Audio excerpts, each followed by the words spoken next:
Before viewing this tutorial, you should have an understanding of how accounts and parkers are used in Paris. This tutorial shows how to divide your parkers by category and tenant, which are two of the most common means of analyzing monthly parker revenues. Categories are the most general way of dividing the parkers in a location. Most commonly, parkers are divided into reserved and non-reserved categories, but you may want to divide your parkers into night, rooftop, motorcycle, or some other category. From the main screen, select Entry Inquiry, Categories to see the list of categories for your location. Double-click on a category to edit it. The number of spaces field is used to calculate oversell in certain reports.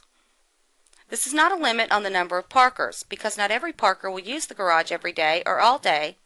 Most garages want to have more monthly parkers than they have physical parking spaces for. The excess number of parkers is known as oversell, and the number of spaces field is used to calculate the garage's oversell.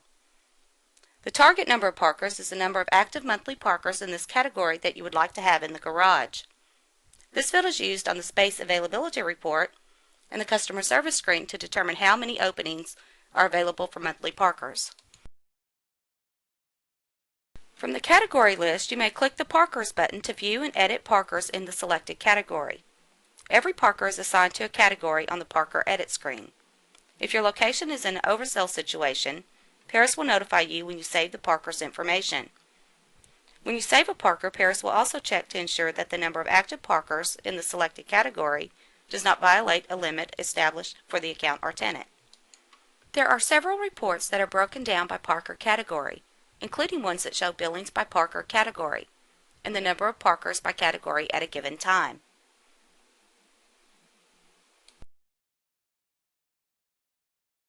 Just as parkers are assigned to a category, accounts may be assigned to a tenant. This is commonly used to gauge the impact that different businesses have on the garage.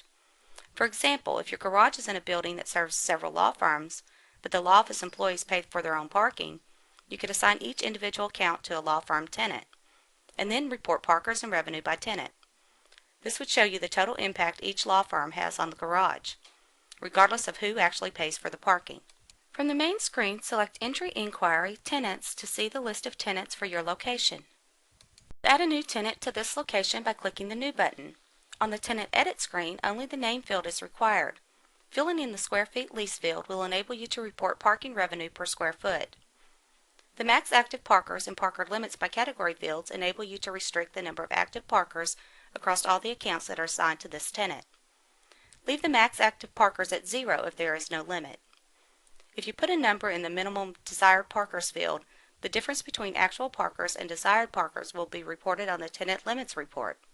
This is useful if a tenant is responsible for purchasing a minimum number of spaces, even though the billing is spread among multiple accounts. From the Tenant List screen, click the Accounts button to see which accounts are assigned to the selected tenant. On the Account Edit screen, Tenant is selected just below the Tax Status field on the General tab. This video has shown you how to divide your parkers into categories and assign your accounts to tenants. These divisions make it easy to analyze your garage's revenue and parker counts.